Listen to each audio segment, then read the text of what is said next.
Kriminella'dan herkese tekrar merhabalar arkadaşlar. Ben Zehra. Gerçek suç hikayeleri dinlemekten hoşlanıyorsanız kanalıma abone olabilirsiniz.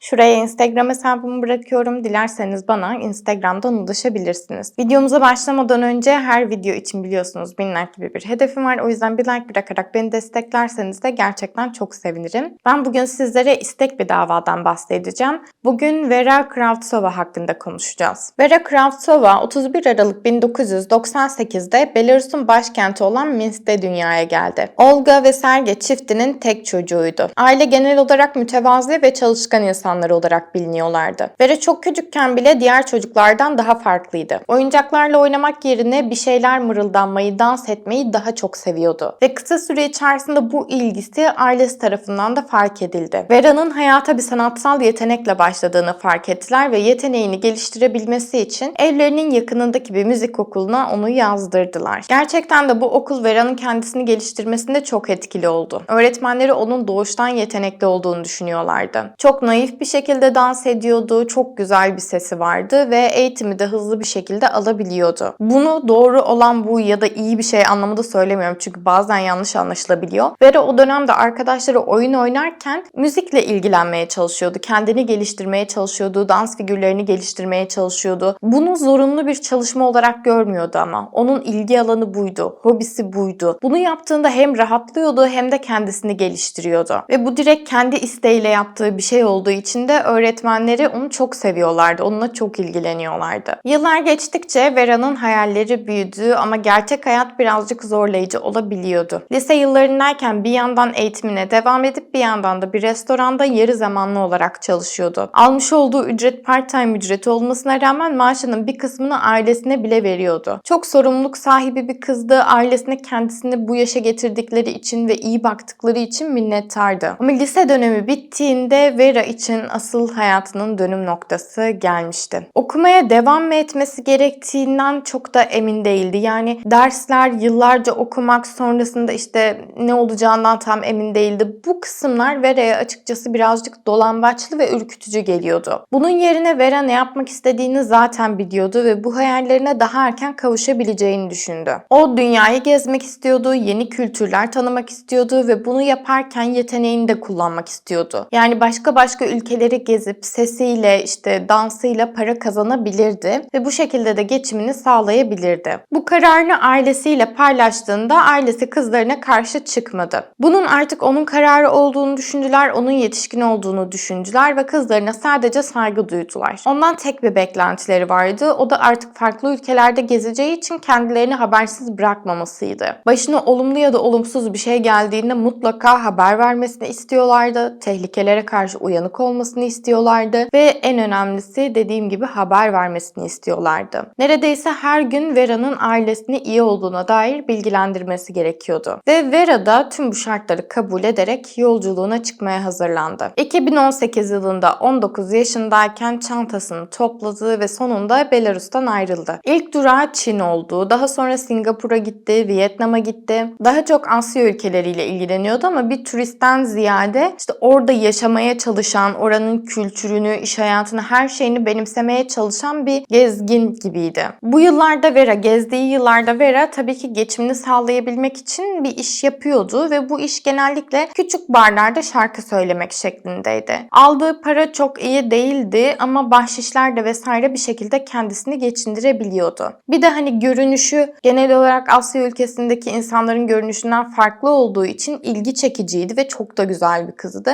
Bu yüzden küçük modellik işleri de alıyordu. Buradan da biriktirmiş olduğu paralar Vera'nın en azından hani günü geçirmesine yardımcı oluyordu. Her gün tam da söz verdiği gibi ailesiyle iletişime geçiyordu. Neler yaptığını, kimlerle tanıştığını, kimlerle görüştüğünü, hayatında önemli gördüğü her şeyi ailesiyle paylaşıyordu ve en önemlisi güvende olduğunu onlara bildiriyordu. 7 yıl sonra 2025'e geldiğimiz zaman Vera artık böyle bir bunalma durumuna gelmişti. Çünkü 7 yıldır evet geziyordu, evet bir şekilde geçiniyordu ama ne batıyordu ne çıkıyordu. Hiçbir şekilde bir ilerleme kaydedemediğini düşünüyordu ve hayatında artık bir atılım yapması gerektiğine inanıyordu. Yaşı ilerliyordu, bu şekilde daha fazla oyalanmak istemiyordu. İstikrarlı bir gelir, en azından kenara atabileceği bir birikim olmasını istiyordu. Ama hali hazırdayken Vera'nın aldığı para onu zaten zar zor geçindiriyordu ve bu hayat tarzı onu artık birazcık bunaltmıştı. Kendisine daha iyi iş imkanları bulabilmek için birçok sitede geziyordu, birçok ilana başvuruyordu ve bir gün tam da ihtiyacı olan tarzda bir iş aslında direkt Vera'nın önüne serildi. Vera'ya Telegram uygulaması üzerinden bir mesaj geldi. Mesajda ona teklif edilen bir modellik işi vardı. Aylık 3.000 ila 5.000 dolar arasında ödeme alacaktı. Bu teklif Vera için gerçekten çok cazipti. İş Bangkok'taydı. Dolayısıyla aslında kendisinin bir yine şehir değişikliği, ülke değişikliği hatta yapması gerekecekti. Ama genel olarak yine Asya'da olduğu için Vera'nın da aşağı yukarı aşina olduğu bir yerdi. İşte dillerine daha hakimdi, iş hayatlarına daha hakimdi, sosyal kültüre daha hakimdi. Dolayısıyla burada da yaşayabilirim, yaşam açısından da bir sıkıntı çekmem. Aylık 3.000 dolar beni çok rahat geçindirir. Bir de üzerine böyle yine arada bir barlarda şarkı söyleme işi yaparsam çok rahat bir şekilde birikim yapabilirim diye düşündü. Ve baz aldığı fiyat da 3.000 dolardı. 5.000 doları düşünmüyordu bile. Sadece 3.000 dolar alsa, alt sınırı bile alsa Vera'ya çok çok yetiyordu. Bu sırada Vera Belarus'a gitti. Ailesinin yanındaydı ve ailesiyle de bu konuyu görüştü. Onlar da birazcık açıkçası böyle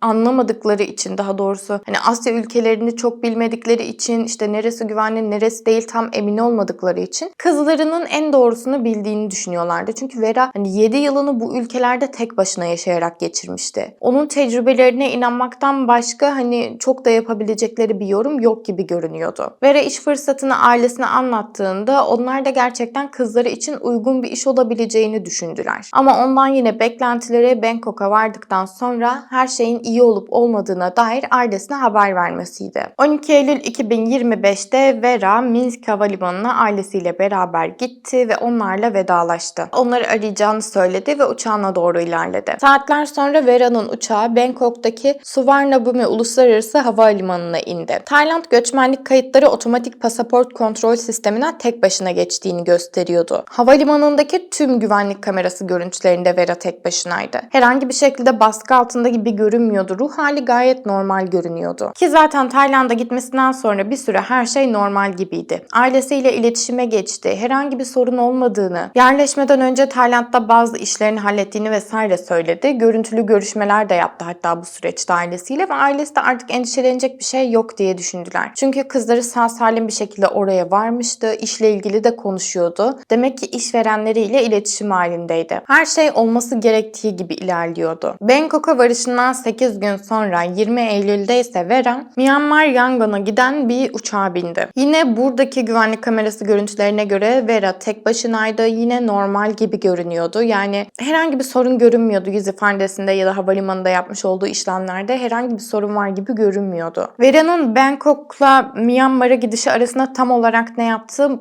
bilinmiyor bu arada. Bilinmezliğini koruyor ama çok yüksek ihtimalle kendisine iş teklifini yapan kişilerle ya da yaptığını düşündüğü kişilerle görüşmeler yaptı. Belki ondan bazı evraklar istediler, belki fotoğraf çekimleri istediler, bilemiyoruz. Zaten bu modelde kişi içinde. Bu tarz böyle bazı prosedür işlemleri olabilir. Böyle şeylerle oyalandı ve daha sonrasında da Myanmar'a gidene kadar aslında güveni kazanıldı gibi düşünülüyor. Ama işte durum bilinmez olduğu için de bazı kaynaklara göre aslında Myanmar'a gidiş konusundan Vera'nın bazı çekinceleri vardı. Hatta kandırıldığını düşünmeye başlamıştı. Ama pasaportuna ve eşyalarına el konulduğu için kendisini yönlendiren kişileri dinlemekten başka bir çıkış bulamamıştı. Her iki senaryo da olabilir. Şu anki durumda maalesef ki hangisinin tam olarak gerçek olduğunu bilemiyoruz. Kesin olan tek bir şey var. Vera Myanmar sınırından içeri girdiğinde artık o hayat düşündüğü işten bambaşka bir şeyle karşılaştı. Myanmar 2021'deki askeri darbeden sonra iç savaşa sürüklendi ve bu karmaşanın içerisinde insan ticareti, siber dolandırıcılık gibi büyüyen kamplar üremeye başladı. başladı. Bu kamplar böyle devasa alanlara kuruluyordu. Dikenli tellerle çevriliydiler ve hani sadece böyle tek bir beton yapı olarak düşünmeyin. Yemekhanesi, yatakhanesi, işte ofisi, birçok ayrı ayrı yeri vardı ve dışarıdan bakıldığında aslında çok da sanki durumu belli etmiyor gibiydi. Birazcık daha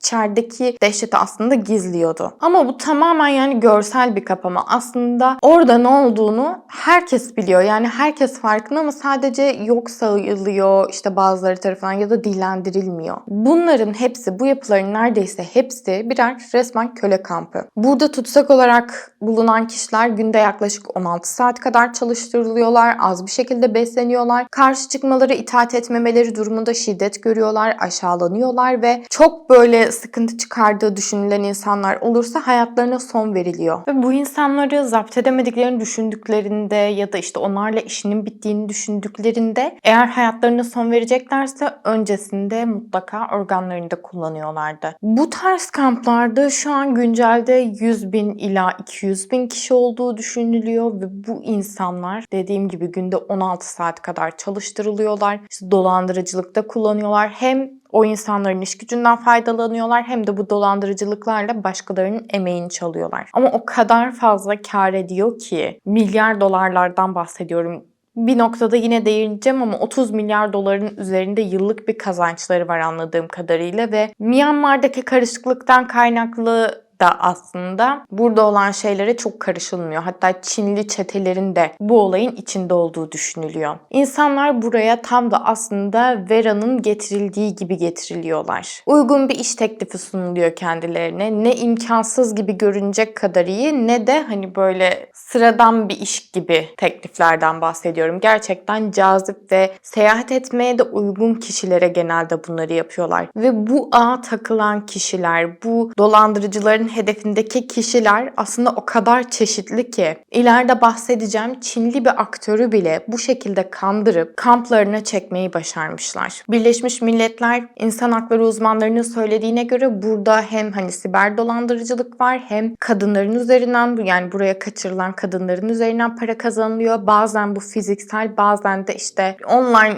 görüştürerek bu kadınlardan para kazanıyorlar. Aynı zamanda işte dediğim gibi organlardan para kazanıyorlar. Yani buraya götürdükleri insanların resmen böyle iliğine kemiğine kadar sömürüyorlar. Ama Vera'ya dönecek olursak 4 Ekim tarihine kadar ailesi az da olsa Vera'dan haber alabiliyorlardı. Onlara böyle hani garip bir şeyler olduğunu hissettirmiyordu. Sadece birazcık yoğunluğu olduğundan bahsediyordu. Ama hani hala güvende olduğunu söylüyordu. 4 Ekim'e geldiğimiz zaman ailesi artık Vera'dan haber alamamaya başladı. Daha önce de demiştim ya Vera mutlaka ailesine iyi olduğunun haberini veriyordu. Onların kendisini merak edeceğini biliyordu. Sorumluluk sahibi bir kızdı. Bu yüzden ailesi her ne kadar hani tamam kızımız işte belki telefonu bozulmuştur, belki şarjı bitmiştir, şarj bulamamıştır gibi bahaneler üretmeye çalışsalar da artık 5 günün sonunda ona hiçbir şekilde ulaşamayınca durumu yetkililere bildirmeye karar verdi. Tayland ve Myanmar yetkilileri ve büyükelçilikleriyle görüşüldü. Ama ulaşılabilen en son bilgi 20 Eylül'de Vera'nın Myanmar'a gittiğiydi. Yani bunun sonrasında ne olduğu tam bir belirsizlikti. İç savaş, milis bölgeleri, tabancalı adamlar vesaire gruplar derken bunların arasında resmen Vera kaybolup gitmişti. Ve tabii ki hani aile bu süreçte kızlarının İnsan kaçakçılarının elinde olduğunu farkında bile değildi aslında. Tayland'dan yardım almaya çalıştığı zaman insanlar Tayland'dan hiçbir yardım alamıyordu aslında. Çünkü Tayland şöyle diyordu. Evet bize gelmiş, havaalanı görüntüleri var. Tek başına gelmiş. Gayet normal bir şekilde gelmiş ama sonrasında Myanmar'a gitmiş. Bize geri döndüğüne dair hiçbir şey yok. Bizden Myanmar'a giderken de gayet sağlıklı ve aklı başında görünüyor. Dolayısıyla eğer bir suç gerçekleştiyse, kaybolduysa da, hayatına son verildiyse de bu tamamen Myanmar'la ilgili, biz bu konunun içerisinde olmak istemiyoruz diye net bir şekilde tavırlarını koydular. Aslında baktığınız zaman şöyle bir noktada da haklılar. Myanmar onların yetki sınırları içerisinde değil. Ve gerçekten de Vera'nın son görüntüsü Myanmar'da. Olga ve Sergey çaresiz bir şekilde ellerinden gelen herkese ulaşmaya çalıştılar. İşte bürokratik açıdan yetkili olabileceğini düşündükleri kişiler, sivil toplum kuruluşları, gazeteciler, Myanmar'la bağlantısı olabilecek herhangi biri. Akıllarına gelen herkese ulaşmaya çalıştılar ama Myanmar resmen bir kara delikti ve orada Vera'ya dair bir iz bulabilmek artık gerçekten çok zordu. Ve sonra aile bu kadar araştırma yaparken kendilerine çok üzücü, çok vicdansızca bir mesaj geldi. Mesajdaki kişi aileden 500 bin dolarlık fidye istiyordu ve bu fidyeyi Vera'nın cansız bedeni karşılığında istiyordu. Yani söylediği şeye göre Vera zaten çoktan hayatını kaybetmişti. Ama eğer cansız bedenini istiyorlarsa, ona bir cenaze töreni yapmak istiyorlarsa 500 bin dolar ödemeleri gerekiyordu. Aile yıkıldı. Yani hem kızların hayatını kaybettiğini öğrendiler hem de bedenini bile alamayacaklarını fark ettiler. Çünkü bu insanların böyle bir parası zaten yoktu. İkisi de gayet normal çalışan insanlardı. Yani hatırlasanıza Vera böyle part time çalışırken bile ailesine parasından bir kısmını veren bir kızdı. Öyle varlıklı bir aile değillerdi. Ve paralarının olmadığını açık bir şekilde söylediklerinde ne olur kızımızın bari bedenini gönderin dediklerinde ise karşı taraf şöyle bir cevap verdi. Artık onun organları satıldı, bedeni de yakıldı. Vera'yı aramayı bırakın. Yani bu mesajda anlatıldığına göre Vera'dan geriye hiçbir şey kalmamıştı. Yani küllerinin bile nerede olduğu belli değildi. Ortalığa saçılmış olabilirdi. Ailesinin hani Vera deyip böyle koyabileceği, Vera'dan bir parça bir hatıra deyip koyabilecekleri tek bir kemik bile yoktu ellerinde. 16 Ekim 2025'te ise Myanmar hükümeti bir açıklama yaptı. Söylediklerine göre evet Vera hayatını kaybetmişti ama bu kaçakçılık vesaire durumları ile ilgili değildi. Resmi bildiriye göre Vera hayatını kalp krizi sebebiyle kaybetmişti ve daha sonrasında da bedeni yakılmıştı. Bu sırada Myanmar'ın bir köyündeydi ve o köyde saçılmıştı külleri. Yani düşünsenize 26 yaşında gencecik bir kız. Bilinen bir sağlık problemi yok. Ama tamam son yıllarda görülüyor bu tarz şeyler. Belki de gerçekten kalp krizi sebebiyle hayatını kaybetti. Peki neden bir turistin, ailesi vesaire hiç kimsenin onayı, hiç kimsenin bilgisi yokken bedeni öylece yakıldı? Yani Vera'nın sadece dış görüntüsünden bile onun yerli olmadığı belli oluyordu. Neden kimse konsolosluklarla iletişime geçmeye çalışmadı? Neden kimse Belarus'la iletişime geçmeye çalışmadı? Dolayısıyla genel kanıya göre düşünce şu. Gerçekten de Vera'nın bedeninden organları alındı. Daha sonrasında zaten bir bütünlük olmadığı için suçu örtbas edebilmek adına da beden yakıldı. Ama bazı komplo teorilerine göre ise Vera hala yaşıyor olabilir ve çalıştırılıyor olabilir. Bambaşka bir kolda ailesinin asla bulamayacağı bir yerde çalıştırılıyor olabilir. Çünkü Vera'ya dair hiçbir şey yok ki. Vera'nın hayatını kaybettiğine dair de hayatta olduğuna dair de hiçbir şey yok ki. Sadece bu tehdit eden kişilerin ve Myanmar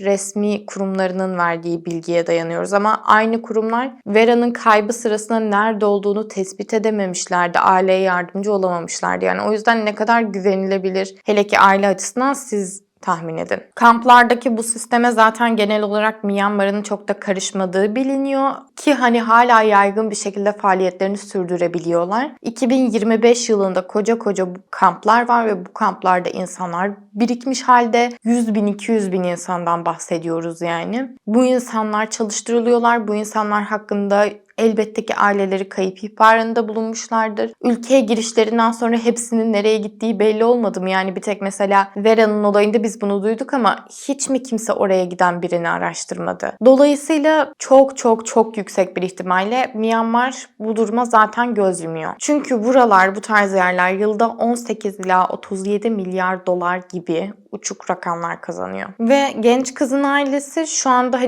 bu anlattığım şeyler göz önüne bulundurulduğunda kızlarının ne olduğunu hiç bilmiyorlar. Bir düşünceleri yok. Gerçekten hayatta mı? Hayatını kaybetti mi? Ne şekilde hayatını kaybetti? Kalp krizi miydi yoksa ona işkenceler mi yapıldı? Bedenine ne oldu? Bunlar onlar için tamamen bir soru işareti. Bir de demiştim ya bu ağ çok geniş ve çok fazla kişiyi kapsıyor. Çok fazla kişiyi hedef olarak alıyorlar diye. İşte bu kişilerden bir tanesi de Çinli bir aktör Wang Xing. Wang Xing'e de Weibo ve Telegram üzerinden sanırım böyle bir iş teklifi geliyor. O da kendisi zaten Çin'de aktör olduğu için oyunculuk teklifi alıyor. Yurt dışında yüksek maaşlı yine bir Asya ülkesinde olacak güzel bir film projesi düşünün ve adam tabii ki bunu kabul ediyor. Ki kendisine söylediğine göre daha önce Tayland'da vesaire de böyle iş yapmış. O yüzden hani güvenilmeyecek bir şey olduğunu düşünmüyor. Uçak biletleri ayarlanıyor. Profesyonel bir ekiple görüşüyor. Yapım şirketi kendisine sözleşmeler gönderiyor. Yani adam normalde bir oyunculuk işi aldığının hangi prosedürle ilerliyorsa aslında onlarla karşılaşıyor. Yani kendisine söylediğine göre gerçekten çok inandırıcı bir şekilde yapılmış bu. Ve bu şekilde Wang da ilk olarak Tayland'a gidiyor.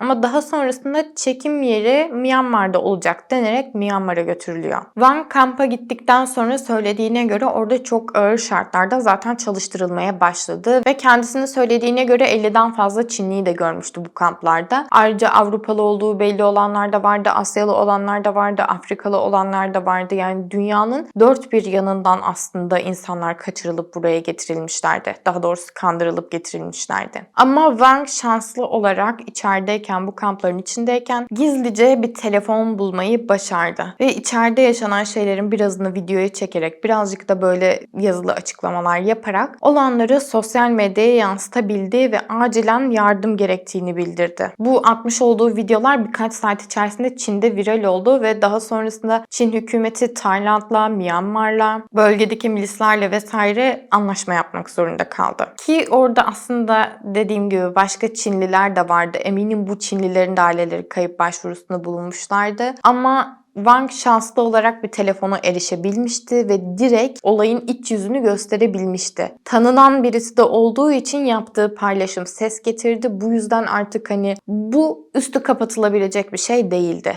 Direkt körün gözüne parmak sokmak denir ya, öyle bir durumda ve müdahale edilmek zorunda kalınıldı. Yoğun diplomatik baskı sonucunda bölgeye bir operasyon düzenlendi ve Wang dahil böyle birçok kişi aslında bu kamplardan kurtarılabildi. Ama hala bu yerler faaliyette ve hala buralarda adını, hikayesini hiç bilmediğimiz insanlar kullanılmaya da devam ediyor. Yani bunun ismi bu çalıştırılmak falan değil. Bu insanların tepesine çöküp onları kullanıyorlar. Ellerinden her türlü özgürlüklerini alıyorlar. Ve bu insanların hepsinin ortak noktası büyük bir hayalle oraya gidiyor olmaları. O yüzden nereye gelmeye çalışıyorum tahmin edebilirsiniz. Lütfen, yani Türkiye içerisinde bile biz bu tarz şeyleri duyduk. İş ilanı diye kandırılıp bir yere çağrılıp başına çok kötü şeyler gelen insanları da duyduk. Hele hele yabancı bir ülkeye, bilmediğimiz bir yere giderken bu tarz konularda çok dikkatli olmalıyız. Özellikle Asya ülkelerine böyle çoğu gencin bir hevesi oluyor. Kız erkek diye de ayırmıyorum ve hani bu tarz yerlerde iş bulmak, okuyabilmek aslında çoğumuz için çok güzel bir fırsat gibi görünüyor. Ve çok fazla giden de var. Sosyal medya üzerinden de görüyorum. Lütfen bu tarz seyahat planları yaparken gittiğiniz, anlaştığınız, orada sizi karşılayacak olan kişiler varsa bunlara karşı çok dikkatli olun. Yani bilindik yerlerle, bilindik kişilerle, işte kurumlarla çalışmayı deneyin. Çünkü dediğim gibi bu insanlar sadece böyle hani genç kızları kandırabilecek insanlar da değil. Koskoca bir aktörü bile işte belki yıllarını bu sektörlerin içerisinde geçirmiş olan, uyanık, en azından bir şeyleri anlayabilecek diyebileceğimiz birini bile kandırabilmişler. O yüzden hani ben kandırılmam, ben anlarım, bir sıkıntı olsaydı anlardım diye düşünmeyin lütfen. Bu tarz şeyler beni çok korkutuyor. Düşünsenize bin bir hayalle yola çıkıyorsunuz ve yani orada yapılan şeyler akıl almaz derecede kötü şeyler. Hem iş gücünüzden hem bedeninizden, yetmiyor organlarınızdan, her şeyinizden faydalanıyorlar. Umarım oradaki herkes bir şekilde kurtulabilir ve bir şekilde bu düzende alaşağı edilebilir. Yani 2025'te hala nasıl böyle bir şey olabiliyor ve nasıl yokmuş gibi hükümet tarafından göz ardı edilebiliyor anlayamıyorum. Yüksek ihtimalle para insandan daha değerli oluyor. Evet, bugün bu videoda benim anlatacağım şeyler bu kadardı. Vera'nın ailesine iyi dilekler iletmekten başka hiçbir şey yapamıyorum. Umarım en kısa sürede aramış oldukları cevapları bulabilirler. Bir aile için belirsizlik çok zor bir durumdur eminim. Ve yaşadıkları acı bence tahmin edilebilecek bir şey bile değil. Yani düşünsenize, çocuğunuzun cenazesini size vermek için 500.000 dolar istiyorlar ve vermeyince yaktık onu diyorlar. Neyse, daha fazla bu konu hakkında konuşmayacağım. Birazcık gündemde olan bir davaydı ve hani bu tarz davalarda bazen benim kaçırabildiğim şeyler de olabiliyor. Çünkü birçok haber sitesinde aslında bununla ilgili yazı var. O yüzden benden farklı bir bildiğiniz varsa lütfen aşağıda düzeltmekten çekinmeyin. Yorumlarınızı da lütfen benimle paylaşın. Aynı zamanda videodan ayrılmadan önce hype puanlarınızı benimle paylaşmayı ve videoya like bırakmayı da unutmayın. Bir sonraki davada görüşene kadar kendinize çok çok iyi bakın. Hoşça kalın.